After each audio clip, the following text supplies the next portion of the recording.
The galaxy voted to expel Earth. Part 1. The Grand Assembly Hall stretched across 3 kilometers of polished crystal and living metal. And Ambassador Yun Sara stood at its center like a single candle flame against an ocean of hostile stars. 892 species had gathered here today, their representatives filling the curved tiers that rose toward a ceiling designed to look like the galaxy itself. And every single eye was fixed upon the lone human standing on the speaking platform. The vote will now commence, High Arbiter Vexen announced, his voice carrying through translation implants across every seat. On the matter of Earth's continued membership in the Galactic Concord, Sira kept her hands steady at her sides, though her heart raced beneath her formal uniform. And she had spent 14 years building relationships in this hall, learning customs, sharing human art and music and stories with anyone who would listen. None of that mattered now. Delegate Kethri of the Volnoxi hegemony rose from his seat, his scaled face twisted into something that might have been satisfaction. And he had been working toward this moment for 3 years. Humanity has been a member of this Concord for merely 47 cycles, Kethri declared. Yet in that brief time, they have spread their influence like a disease across a dozen sectors. Sira wanted to speak, but the rules forbade interruption during the final statements. They shared technology freely, without regard for economic stability, Kethri continued. They teach their dangerous philosophies to species that have maintained order for thousands of cycles, and they refuse to accept their proper place in the hierarchy of civilization. The Volnoxi delegate turned to face the assembly, spreading his arms wide. Human music plays in stations that never knew such chaos before their arrival, and human ideas poison the minds of our young, making them question traditions that have kept peace for millennia. He paused, letting his words sink into the vast chamber. I move that Earth be expelled from the Galactic Concord, effective immediately, with full withdrawal from all Concord territories within 90 standard cycles. The voting lights began to flicker across the tiers, and Sira watched the numbers climb on the central display with a feeling of cold spreading through her. Chess green for expulsion, red for continued membership. The green lights spread like wildfire when it ended. The display showed the final count: 847 votes for expulsion, 12 votes against, and 33 abstentions. High Arbiter Vexen's expression remained neutral, but Sira could see the satisfaction in his 4 eyes. The motion carries, he announced.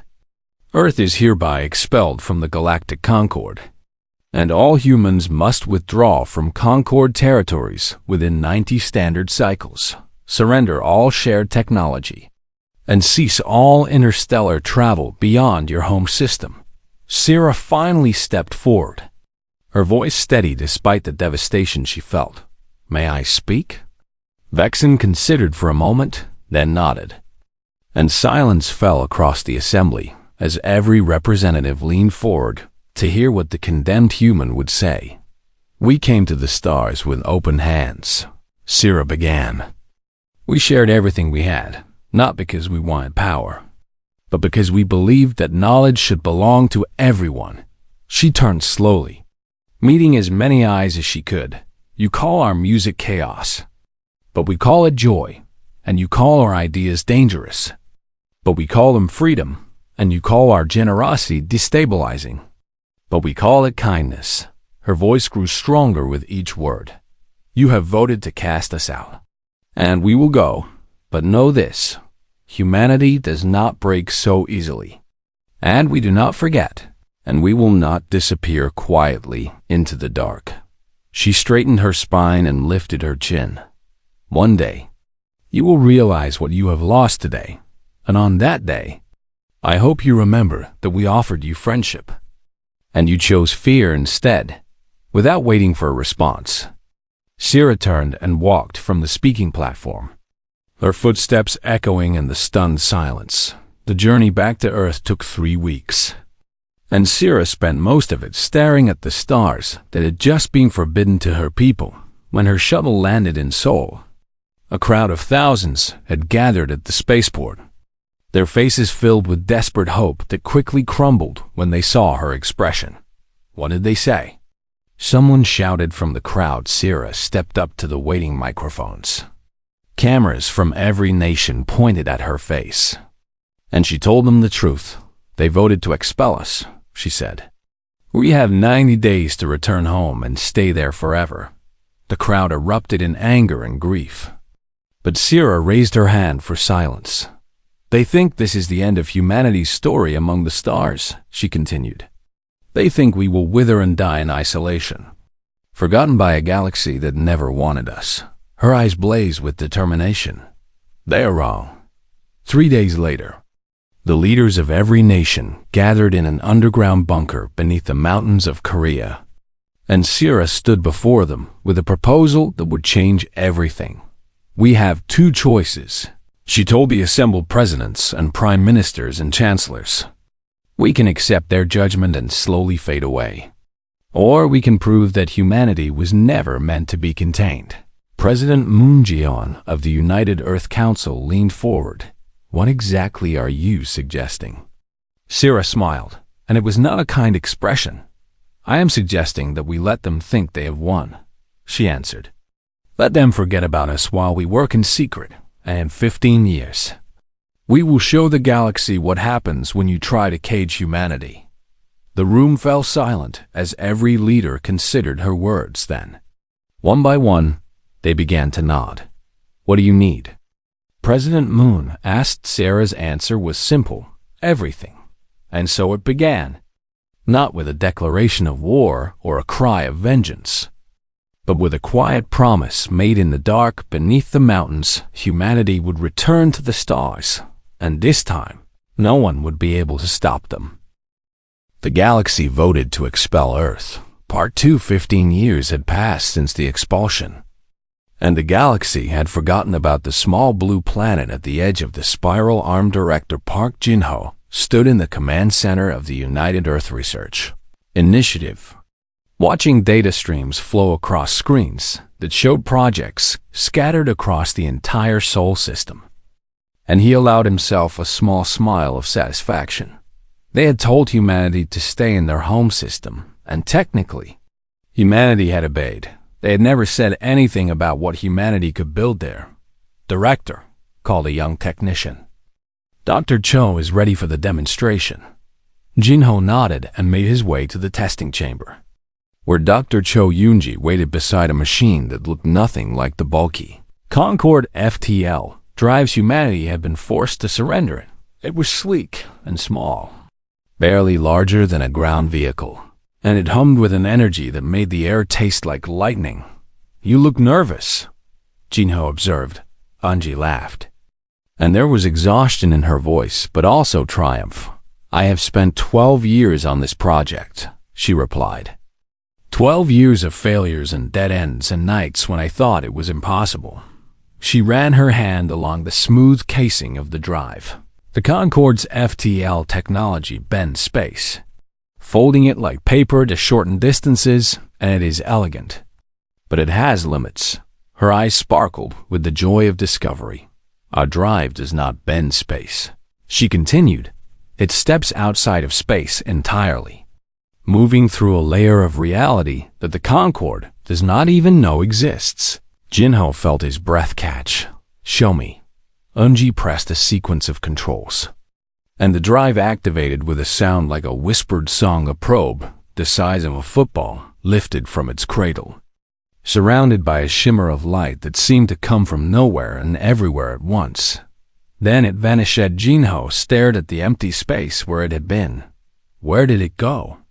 Yoonji pointed to a screen showing a camera feed from a research station orbiting Neptune.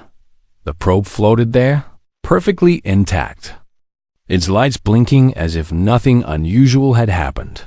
It traveled 4 billion kilometers in less than 1 second, Yoonji said.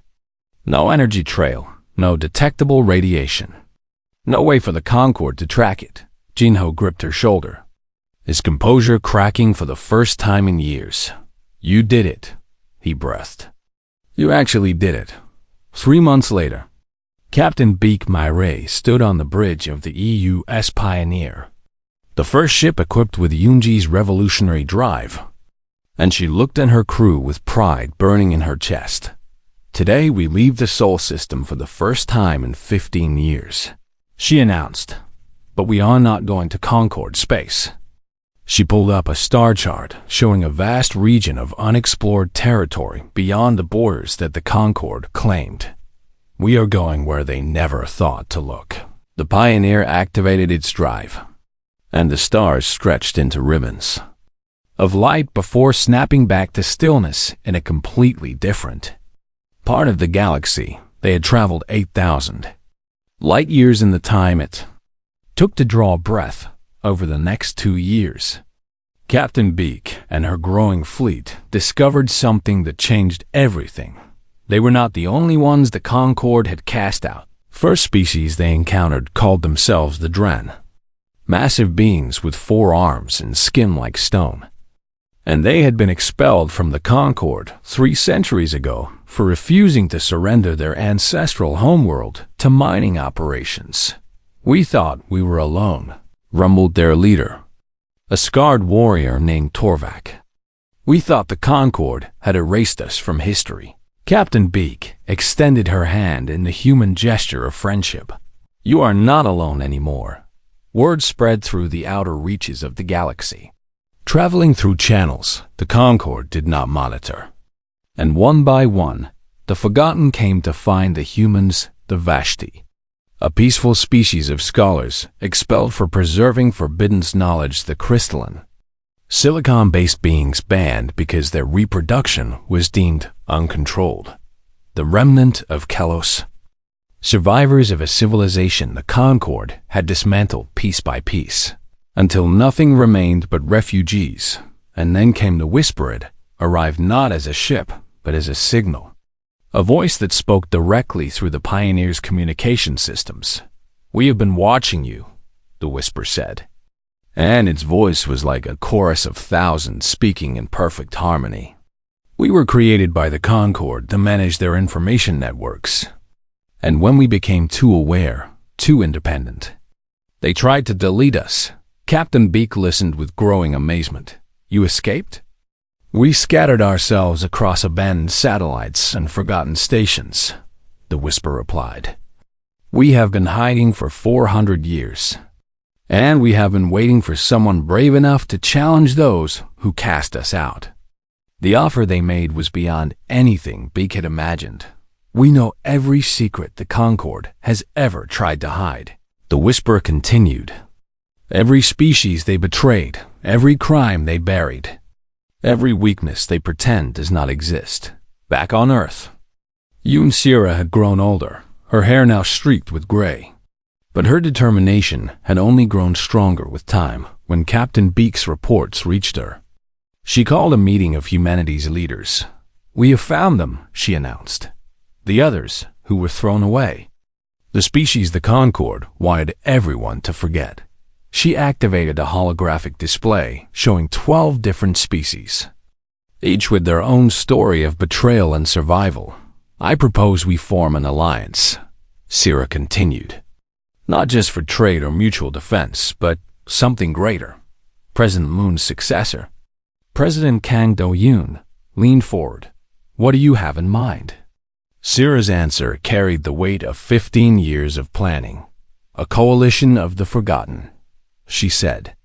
"A union of every species the Concord rejected, working together to build something better than what they left behind." She looked around the room at the faces of leaders who had spent their careers preparing for this moment. "Let them think we are still cowering in our little solar system," she continued.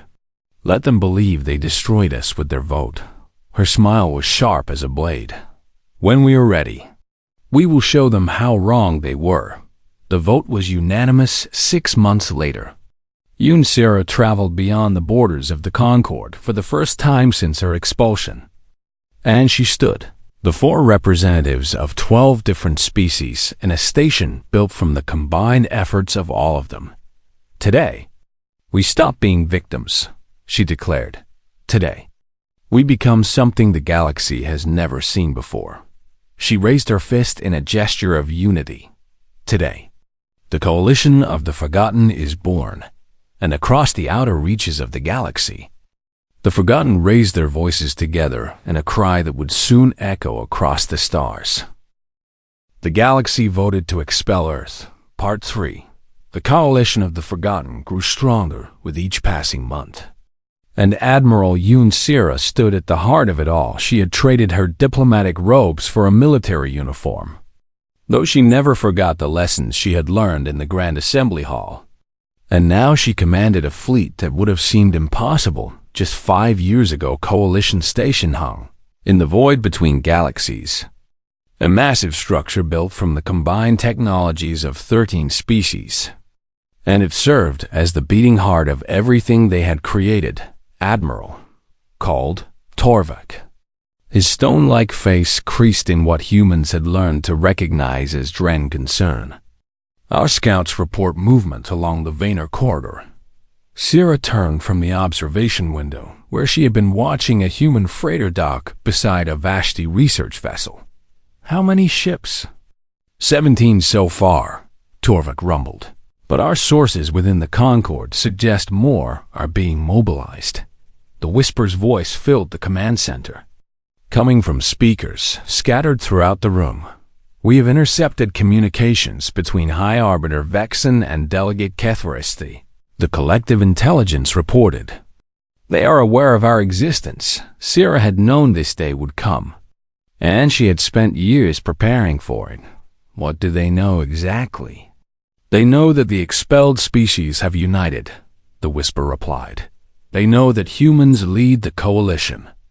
And they know we have technology they do not understand, a holographic display activated, showing the face of Kethri as he spoke to the Concord Council. These humans were supposed to die in isolation. The Volnoxi delegates snarled in the recording. Instead, they have gathered an army of the galaxy's refuse, and they dare to build beyond our borders. Vexen's response was calm, but carried an undercurrent of worry. What do you propose? We strike now, Kethri declared, before they grow any stronger. We send a fleet to crush them and scatter their coalition back into the darkness where they belong. The recording ended, and Sira looked at the faces of her command staff. Human officers stood beside Dren warriors, Vashti scholars, and representatives from every species in the coalition. And all of them waited for her to speak. They want a war, she said. They want to finish what they started when they voted to expel us. She walked to the tactical display and began highlighting positions. But we will not give them the war they expect. Over the next 3 weeks, Sira worked with every member of the coalition to develop a strategy that played to their unique strengths. The Dren knew combat better than any species in the galaxy, having survived 3 centuries of defending their people against raiders and slavers. And Torvak developed a boarding strategy that would neutralize enemy ships without destroying them. We do not kill unless we must, Sira had insisted. We are not monsters, and we will not become what they think we are. Torvak had nodded his massive head in respect. This is why we follow you, Admiral, he replied. You fight without losing your honor. The Whisper took on the task of infiltrating Concord communication networks, spreading false information and preparing to create chaos when the battle began. We can make them blind, the Whisper promised. We can make them deaf, and we can make them doubt every order their commanders give. Dr. Cho Yoonji arrived from Earth with the latest advancement in FDL technology. We have figured out how to create temporary rifts, she explained, pulling up technical diagrams. A ship can appear anywhere in a battle space instantly and disappear before the enemy can target it. Captain Beak Myray grinned at the possibilities. We can be everywhere and nowhere at the same time. The Vashti contributed their vast knowledge of Concord ship designs, identifying weaknesses in reactor shielding and communication systems that could be exploited without causing massive casualties.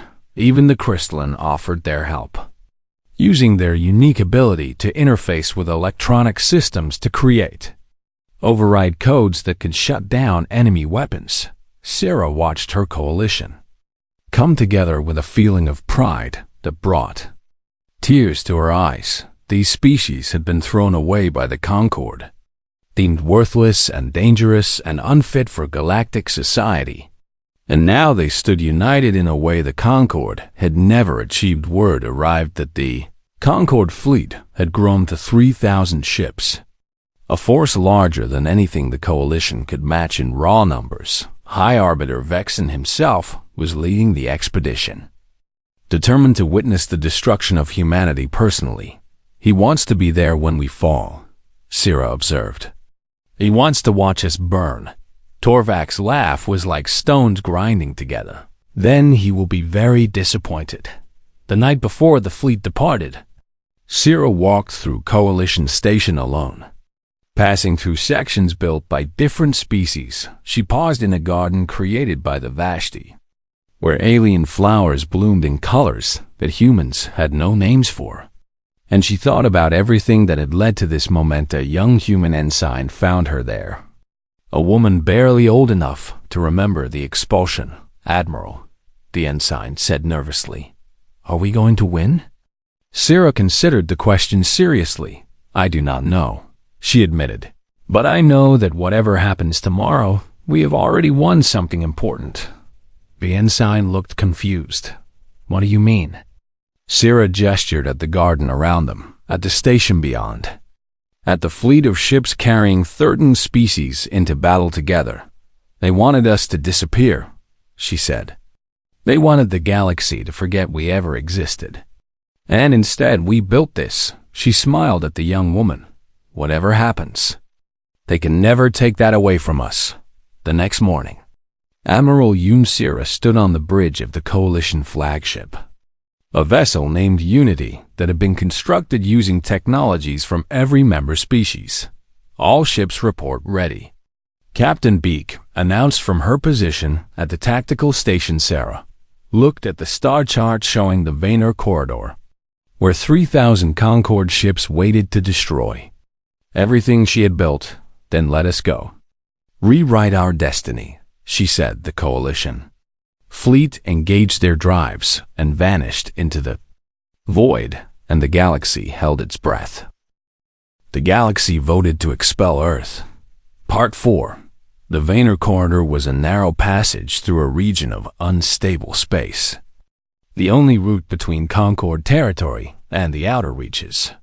And High Arbiter Vexen had positioned his 3,000 ships in a formation designed to crush any force foolish enough to challenge them. He stood on the bridge of his flagship, the Concord's pride, watching the empty space ahead with the confidence of someone who had never truly been defeated. Any sign of the rebels? He asked his tactical officer. Check the sensors. Nothing yet, High Arbiter. But they will come. Vexen's 4 eyes narrowed with anticipation. They have no choice, he replied. If they do not defend this corridor, we will sweep through their pathetic coalition and destroy everything they have built. Beside him, Delegate Kethrai practically vibrated with eagerness. I want the human admiral brought to me alive, the Volnoxi demanded. I want to see the look on her face when she realizes how foolish she was to challenge us. Vexen nodded his agreement. You shall have her. At that moment, every sensor on every Concord ship erupted with warnings. Coalition fleet did not emerge from FTL travel the way normal ships did. With a flash of light and a gradual deceleration, they simply appeared. One moment the corridor was empty, and the next moment 400 ships hung in the void, scattered throughout the Concord formation like seeds thrown by a careless hand. What is this? Vexen shouted as alarm screamed across his bridge. His tactical officers stared at the display in disbelief. They are everywhere, High Arbiter, and they are inside our formation on the bridge of the Unity. Admiral Sarah watched the chaos unfold with grim satisfaction. All ships, execute pattern storm. She commanded. The Coalition fleet moved as one, And the Concorde had never seen anything like it. Human ships flickered in and out of existence, appearing long enough to fire precise shots at engine systems and weapons arrays before vanishing again. "They cannot track us," Captain Beak reported. "Our drives are too fast for their targeting systems." Vexen screamed orders at his fleet. But the Whisper had already begun their work communications. Across the Concorde Armada dissolved into static and contradictory commands, with ships receiving orders to advance and retreat simultaneously. "This is the Whisper," the collective voice announced across every Concorde frequency. "We remember what you did to us, and now we return the favor." 3 Concorde destroyers opened fire on their own allies. Their targeting systems fed false identification data that made friends look like enemies. "Cease fire!" Vexen roared. "Those are our ships." But the chaos only grew. Dren boarding pods launched from coalition carriers, their stone-skinned warriors cutting through hull plating and pouring into enemy vessels. Torvak led the assault on a Concorde battleship, his forearms wielding weapons with devastating precision. "Disable their engines," he commanded his warriors. "Disable their weapons, but do not kill unless you must." The Dren fought with controlled fury, subduing crew members rather than slaughtering them. And within minutes, the battleship went dark. Ship after ship fell to the same tactic, captured rather than destroyed. Their crews stunned to find themselves prisoners of species they had been taught were. Savagus Githray watched the battle crumbling around him with growing horror. "This is impossible," he hissed. "They are primitives. They are outcasts. How can they be doing this?" Vexen had no answer. A human ship appeared directly in front of the Concorde's Pride, close enough that Vexen could see its name painted on the hull. Destiny rewritten. Captain Beak Myre smiled from her bridge as she opened a communication channel. "Hi, Arbiter Vexen," she said. "Admiral Sierra requests your surrender." Vexen's pride would not allow him to accept. "All 4 batteries fire." The weapons roared, but the Destiny rewritten had already vanished, appearing an instant later behind the flagship Dren boarding teams. "You are clear," Captain Beak announced. The Concorde's Pride shuddered as boarding pods attached to its Hultervac himself led the team that stormed the bridge. And Vexen watched with disbelief as the massive warrior tore through his security forces without killing a single one. "High Arbiter," Torvak rumbled as he approached. "You are our prisoner now." Vexen drew himself up with what dignity he could manage. "You cannot win," he insisted, "even if you defeat this fleet. The Concorde will send another and another until you are destroyed." Torvak's laugh echoed through the shattered bridge. "Look around you." The main display showed the state of the battle. And what Vexen saw broke something inside him. Of his 3,000 ships, more than half had been disabled or captured, and the rest were fleeing in disarray. Coalition had not destroyed them. They had humiliated them. Admiral Sarah's voice came through the communication system, broadcast to every ship in the corridor. "Concorde forces, this battle is over," she announced. "We have defeated you, but we have not slaughtered you. And we have captured your ships, but we have not executed your crews." Her voice carried across the void to every frightened officer and confused soldier. "Remember this day," she continued. "Remember that we could have destroyed you, and we chose not to. And ask yourselves why the species you were taught to hate showed you more mercy than your own leaders ever would." The surviving Concorde ships fled back through the corridor, carrying with them stories of a battle that defied everything they had believed. Vexen was brought before Admiral Sarah on the bridge of the Unity, his hands bound but his pride still burning in his 4 eyes. "You have won a battle," he spat. "But you will lose the war." Sarah studied him with an expression that was neither hatred nor triumph. "Perhaps," she agreed, "but I do not think so." She gestured to the display showing the captured Concorde fleet. "We will release your ships and your crews," she told him. We will send them home with full medical care and supplies. Vexen stared at her in confusion. Why? Because we are not what you think we are, Sierra replied. We never were. She turned to face the stars beyond the viewport, and now the galaxy will begin to see the truth. The galaxy voted to expel Earth. Part 5. The news of the Battle of Silent Stars spread across the galaxy like wildfire, carried by the thousands of Concord soldiers who had been captured and then released by the Coalition. They told stories that contradicted everything the Concord had taught its citizens. They spoke of Dren warriors who defeated them in combat and then treated their wounds. They described human medics who worked through the night to save alien lives. They whispered about the Admiral who had every reason to seek revenge and instead chose mercy within weeks. Cracks began to appear in the foundation of the Concord itself, species that had followed the great powers out of fear began to question their loyalty. Delegates who had voted to expel Earth started receiving messages from their own people asking uncomfortable questions, and in the Grand Assembly Hall, 5 years after the expulsion vote, a new session was called. Chancellor Yoon Sera walked into that hall for the first time in 20 years. But this time, she did not come as a supplicant. She came as the leader of the Coalition of the Forgotten. And behind her walked representatives of 13 species that the Concord had tried to erase from history. The assembly hall fell silent as she approached the speaking platform. High Arbiter Vexen sat in the prisoner's gallery, brought here by his own government to witness the consequences of his failure. And his eyes never left Sarah as she took her position 20 years ago. I stood in this very spot, Sarah began, her voice carrying to every corner of the vast chamber. I begged you to see humanity as partners rather than threats, and you voted to cast us out. She paused, letting the memory settle over the assembly. You told us to stay in our little corner of the galaxy and disappear.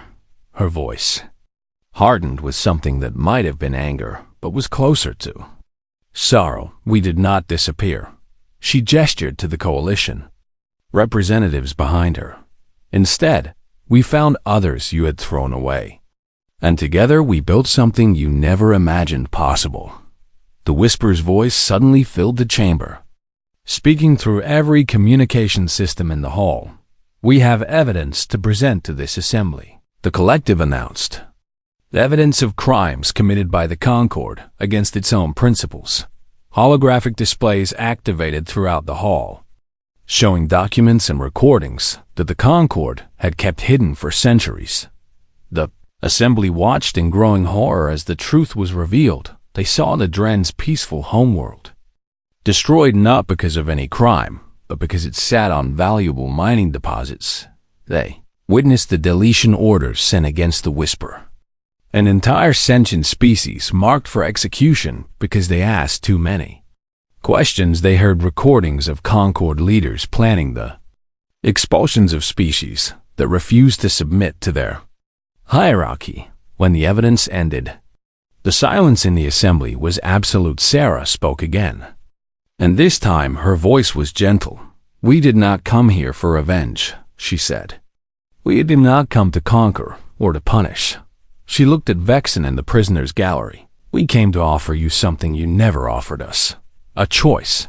Ambassador Park Jin-ho stepped forward, carrying a document that represented years of coalition work. This is a proposal for a new galactic union, he announced. Not a hierarchy of powerful species ruling over weaker ones, but a true partnership of equals. He began to read the key principles. No species shall be expelled for cultural differences or philosophical beliefs, and no species shall be forced to surrender their homeworld or their identity, and no species shall be erased from history for the convenience of those in power. The words fell like seeds into fertile soil. Technology and knowledge shall be shared freely, Jin-ho continued, and disputes shall be resolved through dialogue rather than force. and every voice shall carry equal weight regardless of military strength or economic power." When he finished, Sierra addressed the assembly one final time. "You have a choice," she repeated. "You can cling to the old ways, to the fear and the hierarchy and the control. Or you can join us in building something better." She extended her hand toward the assembled delegates. "We were your outcasts. You're forgotten, you're discarded, and we chose not to become bitter. We chose not to seek destruction. We chose to build rather than burn." Her voice rang with conviction. "Now we ask you to make the same choice." For a long moment, no one moved. Then, slowly, a delegate from a minor species rose from her seat. "My people have always feared the Concord's judgment," she said. "We've always wondered if we would be next to face expulsion." She walked down from her tier and crossed the floor to stand beside the coalition representatives. "I choose the Union." Another delegate rose. Then another, and another. The trickle became a flood as species after species abandoned their seats in the Concord tiers and joined the growing crowd around Syra. When it was over, more than half the assembly stood with the coalition high arbiter Vexen watched from the prisoner's gallery as everything he had built crumbled around him. A guard brought him before Sarah, and for the first time the proud arbiter seemed small and broken. "Why?" he asked, the single word carrying all his confusion and despair. "You could have destroyed us. You could have made us suffer as you suffered. So why show mercy?" Sierra looked at the being who had orchestrated humanity's expulsion, who had tried to condemn her species to extinction, and she felt no hatred, only a profound sadness. "Because we remember what it felt like to be cast out," she answered. "We remember the despair and the anger and the temptation to become monsters in response to the monstrous way we were treated."